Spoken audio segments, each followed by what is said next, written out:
नमस्कार, दिन भर की बड़ी खबरों में आपका स्वागत है। मैं हूं आराधना। आज इस बुलेटिन में बात होगी महंगाई पर घिरी मोदी सरकार की।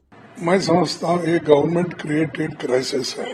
नीट पेपर लीक मामले में सुप्रीम कोर्ट के सख्त रुख की देखेंगे। कॉकरोच जनता पार्टी ने एनडीए में कैसे डाली दरार।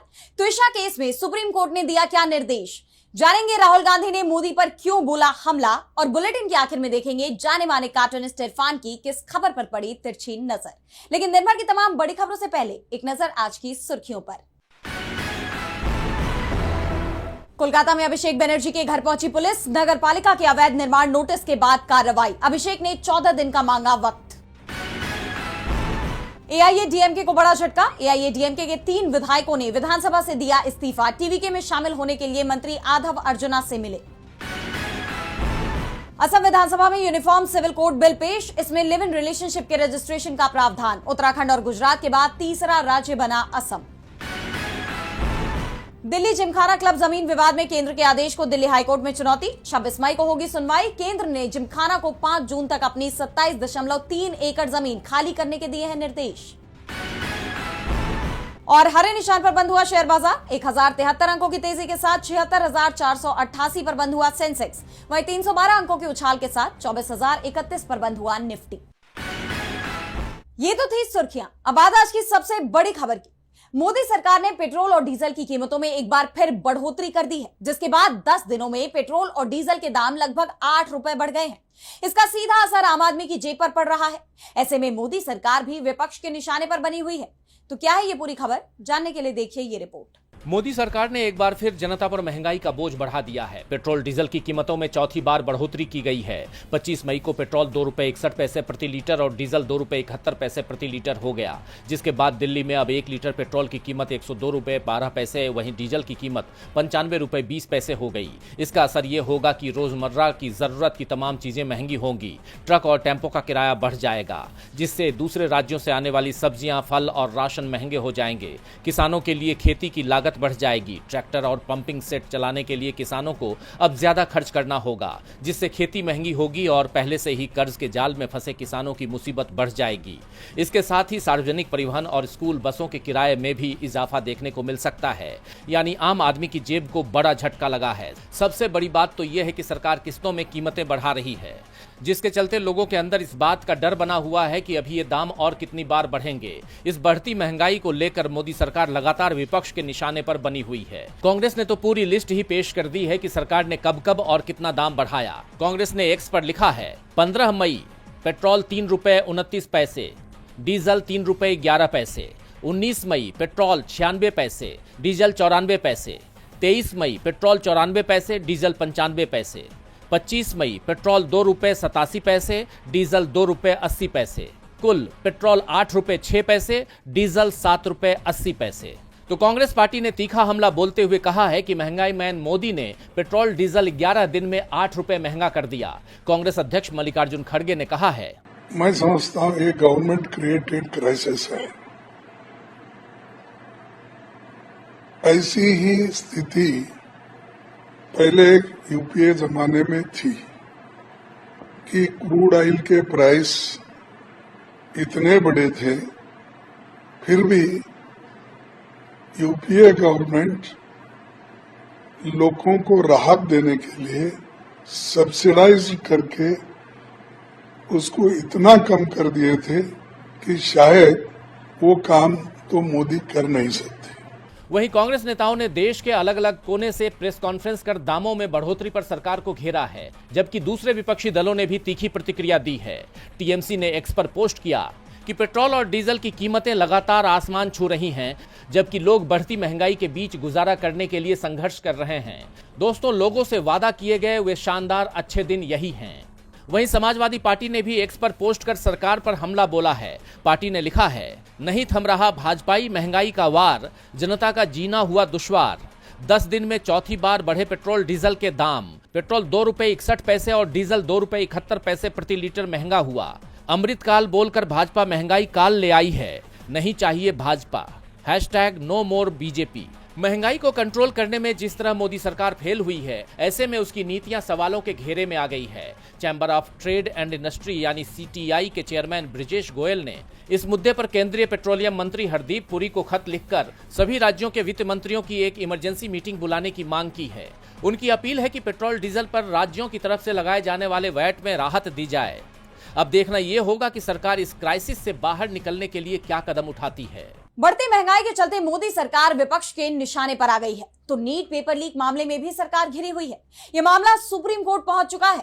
Federation of all India medical association ने याचिका दायर कर एनटीए को हटाने की मांग की है।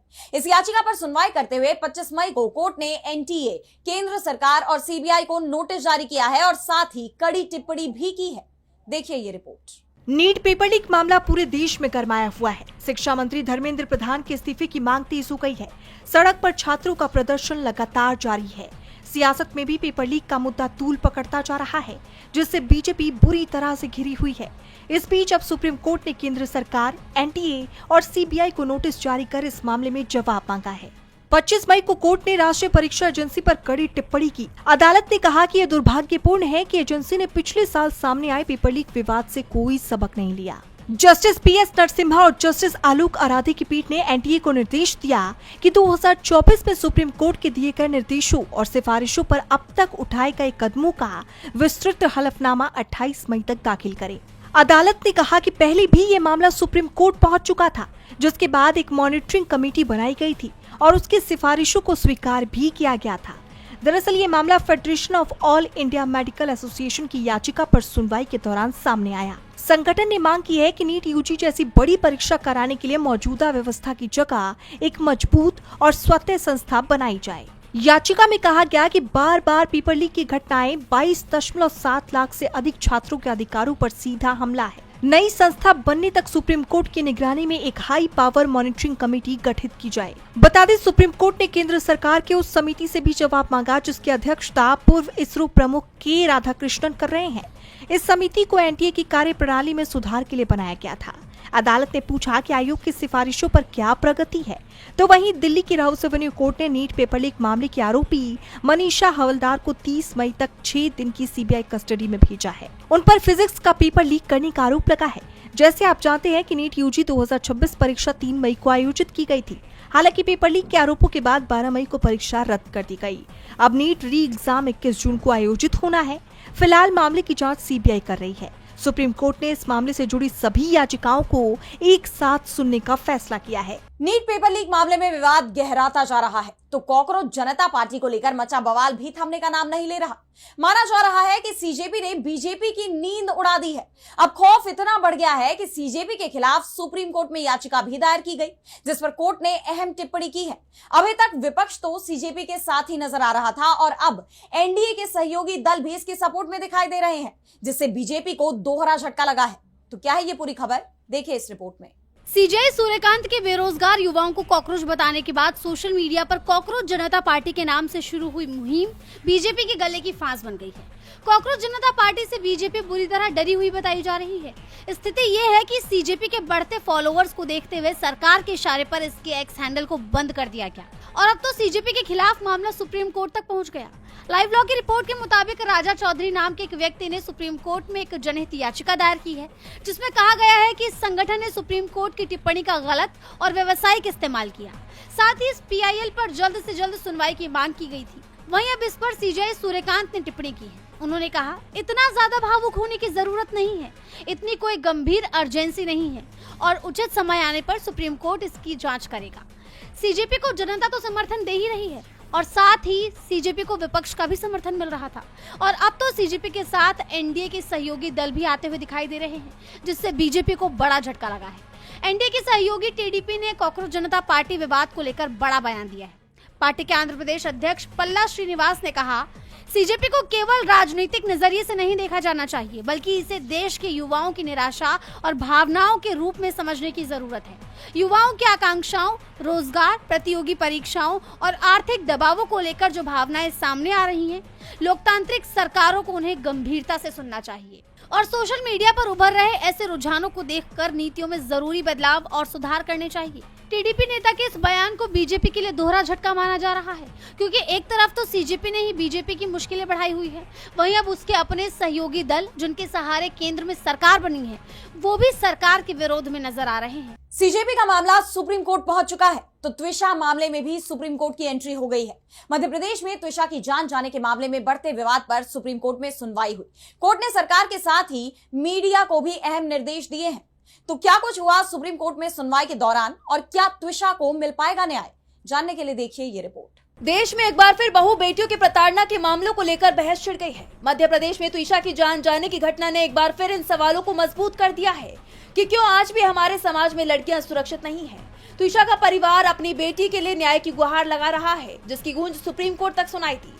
कोर्ट ने इस मामले में स्वतः संज्ञान लेते हुए इस पर सुनवाई की। सीजे सूर्यकांत की बेंच ने मध्य प्रदेश सरकार को इस मामले की जांच सीबीआई को सौंपने के निर्देश दिए। वहीं मीडिया से अपील की कि वो पीड़ितों और आरोपियों के बयान प्रकाशित करते समय संयम बरते। इस दौरान कोर्ट की तरफ से एक अहम टिप्पणी भी की गई। बेंच ने कहा, हमने ये स्वतः संज्ञान वाला केस इस आधार पर शुरू किया था कि जांच में संस्थागत पूर्वाग्रह था, क्योंकि पीड़िता का पति एक वकील है और उसकी सास एक पूर्व जज थी। वहीं राज्य सरकार की तरफ से पेश सॉलिसिटर जनरल तुषार मेहता ने इस घटना पर दुख जाहिर किया। उन्होंने बेहद भावुक टिप्पणी करते हुए कहा कि किसी भी बेटी को ऐसी दुर्भाग्यपूर्ण और दर्दनाक स्थिति का सामना करना पड़े, उससे कहीं बेहतर ये होता है कि बेटी का तलाक हो जाता। गौरतलब है कि त्विषा शर्मा जो एक जानी मानी मॉडल और अभिनेत्री थी, उनके पति समर्थ सिंह पेशे से वकील हैं। वो मध्य प्रदेश सरकार का स्टैंडिंग काउंसिल के सदस्य रह चुके हैं, जबकि उनकी सास गिरिबाला सिंह पूर्व जिला जज हैं। 12 मई की रात घर से त्विषा की बॉडी मिली। उनके माता पिता का आरोप है कि उनकी बेटी दहेज प्रताड़ना की शिकार हुई है, उसकी जान ली गई है। पीएम रिपोर्ट में भी शरीर पर पहले से कई चोट के निशान मिले, लेकिन जान जाने की वजह दम घुटना बताया गया, जिस पर त्विषा के घर वालों ने आपत्ति जताई। हालांकि हाईकोर्ट से ऑर्डर मिलने के बाद नई दिल्ली के एम्स की एक विशेष टीम ने त्विषा का दूसरा पोस्टमार्टम भी किया है। वहीं त्विषा के ससुराल वालों ने उस पर भी नशीले पदार्थों के सेवन का आरोप लगाया है। फिलहाल त्विषा के पति समर्थ 7 दिन की पुलिस हिरासत में है, जबकि गिरिबाला सिंह ने अग्रिम जमानत ले ली है, जिसे त्विषा के मां बाप ने हाईकोर्ट में चुनौती दी है, जिस पर अब 27 मई को सुनवाई होगी।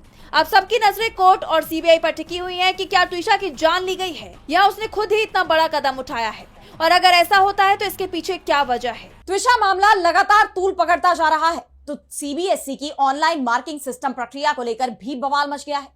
हाल ही में कई स्टूडेंट्स ने इस पर विरोध जताया था और अब कांग्रेस सांसद राहुल गांधी ने भी मोर्चा खोल दिया है। उन्होंने मोदी सरकार को डरा हुआ बताया और जल्द ही सरकार का घमंड टूटने का दावा भी किया है। तो क्या कुछ कहा है राहुल ने और क्या है ये पूरी खबर, देखिए इस रिपोर्ट में। लोकसभा में नेता प्रतिपक्ष राहुल गांधी ने मोदी सरकार पर कड़ा प्रहार किया है। उन्होंने आरोप लगाया है कि मोदी सरकार देश के युवाओं से डरी हुई है। साथ ही उन्होंने ये भी दावा किया कि यही युवा नरेंद्र मोदी का घमंड तोड़ेंगे। हाल ही में सीबीएसई की ऑनलाइन मार्किंग सिस्टम प्रक्रिया को लेकर शुरू हुए विवाद का जिक्र करते हुए राहुल ने एक्स पर पोस्ट किया कि मोदी प्रधान की जोड़ी ने एक और संस्था को धांधली का प्रतीक बना दिया। दशकों में पहली बार सीबीएसई बोर्ड परीक्षा पर इतने गंभीर सवाल उठे हैं। 18.5 लाख बच्चों ने परीक्षा दी और एक हफ्ते से ओएसएम गलत मार्किंग और जांच की गड़बड़ी की शिकायतें अनसुनी पड़ी हैं और शिक्षा मंत्री अपनी कुर्सी से चिपके हुए हैं। आपको याद होगा कि हाल ही में 12वीं के छात्रों ने सीबीएसई की ऑनलाइन मार्किंग सिस्टम यानी ओएसएम प्रक्रिया के खिलाफ प्रदर्शन किया था। छात्रों का कहना है कि बोर्ड परीक्षा की कॉपियों की जांच सही तरीके से नहीं हुई, जिससे उनके मार्क्स प्रभावित हैं। कई छात्रों ने सोशल मीडिया पर भी इस मुद्दे को उठाया था। इसका जिक्र करते हुए राहुल ने आगे कहा, एक 17 साल का बच्चा जिसकी कॉपी गलत जांची गई, न्याय की उम्मीद में सोशल मीडिया पर आया, मगर उसे मदद नहीं अपशब्द सुनने को मिले। बीजेपी के आईटी सेल ने उसे एंटी नेशनल कहा, सोरोस का एजेंट कहा, डीप स्टेट का हिस्सा कहा। एक 17 साल का बच्चा अपने भविष्य के लिए आवाज उठाता है और ये बीजेपी उसे देशद्रोही बता देती है। सच ये है, मोदी सरकार युवाओं और जेनजी से डरती है, क्योंकि वो अब सवाल पूछ रहे हैं और जो सवाल पूछे उसे ये सरकार बदनाम करती है, डराती है, कुचलती है। राहुल गांधी ने सीधे पीएम मोदी को चेतावनी देते हुए साफ कह दिया कि सुन लीजिए मोदी जी, यही युवा, यही जेनजी आपका अहंकार तोड़ेगा।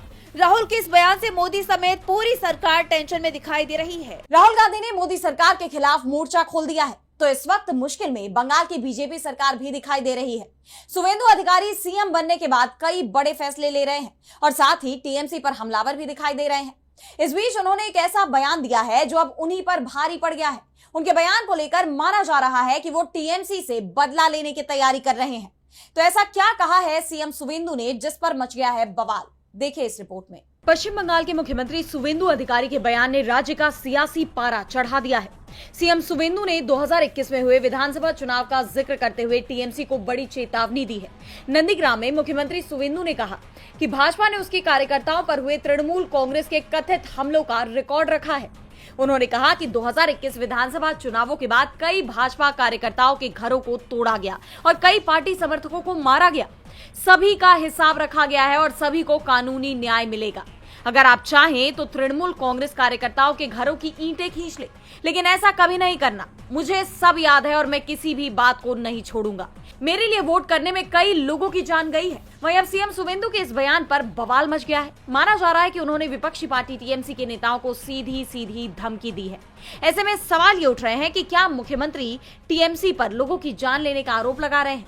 मुख्यमंत्री के इस बयान को टीएमसी नेताओं के खिलाफ बदले की कार्रवाई से भी जोड़कर देखा जा रहा है। सीएम के इस बयान से राज्य में सियासी टकराव और बढ़ सकता है। हालांकि अभी तक सुवेंदु के इस बयान पर पूर्व सीएम ममता बनर्जी या टीएमसी के किसी भी नेता का कोई बयान या प्रतिक्रिया तो नहीं आई है, लेकिन माना जा रहा है कि मामला बढ़ने के बाद ममता बनर्जी बीजेपी के खिलाफ मोर्चा खोल सकती है। बंगाल की राजनीति में बवाल मचा हुआ है तो बिहार की सियासत भी गरमाई हुई है। बिहार के मुख्यमंत्री सम्राट चौधरी का जाति पूछकर ही गोली चलाओ वाले बयान ने खलबली मचा दी है। विपक्ष लगातार बीजेपी को कटघरे में खड़ा कर रहा है और कई आरोप लगा रहा है। इसी कड़ी में अब आरजेडी ने सीएम सम्राट पर निशाना साधते हुए एक्स पर एक ऐसा पोस्ट किया है जिससे सीएम सम्राट चौधरी की मुश्किलें बढ़ गई हैं। तो क्या है ये पूरी खबर, जानने के लिए देखिए ये रिपोर्ट। बिहार में बीते 2-3 दिनों में बदमाशों और पुलिस के बीच मुठभेड़ में अलग अलग जिलों में कई हाफ एनकाउंटर हुए हैं। पटना से लेकर सीवान और किशनगंज से लेकर समस्तीपुर तक एनकाउंटर का सिलसिला जारी रहा, जिसे लेकर आरजेडी नेता तेजस्वी यादव ने एक प्रेस कॉन्फ्रेंस कर कई सवाल उठाए। साथ ही कहा कि हम सम्राट चौधरी से पूछना चाहते हैं कि क्या विशेष जाति देखकर एनकाउंटर करा रहे हैं। हमने जो घटना गिनाई उन लोगों का एनकाउंटर कब होगा। जो बालिका गृहकांड के संरक्षक हैं, ये लोग तो मार्गदर्शक बने हुए हैं। हम तो कहेंगे कि जिसके साथ दुष्कर्म हुआ उसकी जाति देखो और जिसने किया है उसकी भी जाति देखो। तेजस्वी के इस बयान के कुछ ही दिनों बाद एक कार्यक्रम को संबोधित करते हुए सम्राट चौधरी ने कहा कि कुछ लोगों को अपनी चिंता होती है, मेरा उस पर कोई कमेंट नहीं है।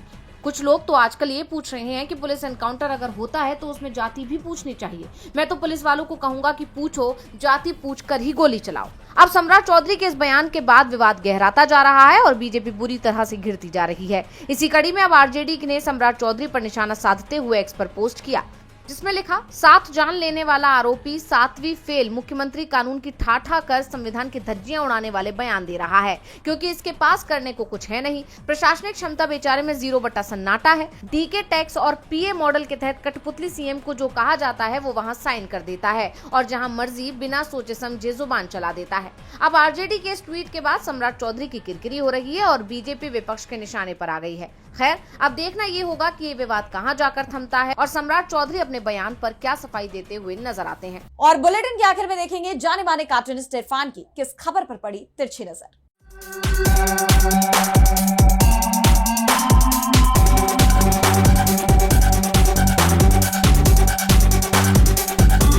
कभी अन्ना, कभी अरविंद केजरीवाल और अब बीजेपी की आंखों का तारा बने हुए कविवर महोदय प्रोफेसर कुमार विश्वास ये बता रहे हैं कि दरअसल में वो गिरगिट कैटेगरी के इंसान हैं, जो कि कभी भी रंग बदल सकता है, किसी भी रंग में अपने आप को शामिल कर सकता है।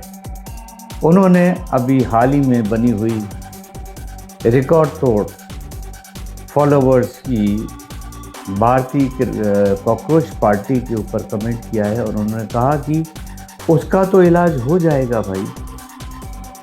बोल रहे हैं कुमार विश्वास जी, यही युवा उनके साथ में हजारों की तादाद में खड़ा होकर के और उनका जो एकमात्र जो प्रसिद्ध साहित्य है कोई दीवाना कहता है उसको खड़ा होकर के गाता था। अब मुश्किल यह है कि उनके इस कमेंट के बाद में वही युवा अब उनको सड़े अंडे और टमाटर लेकर के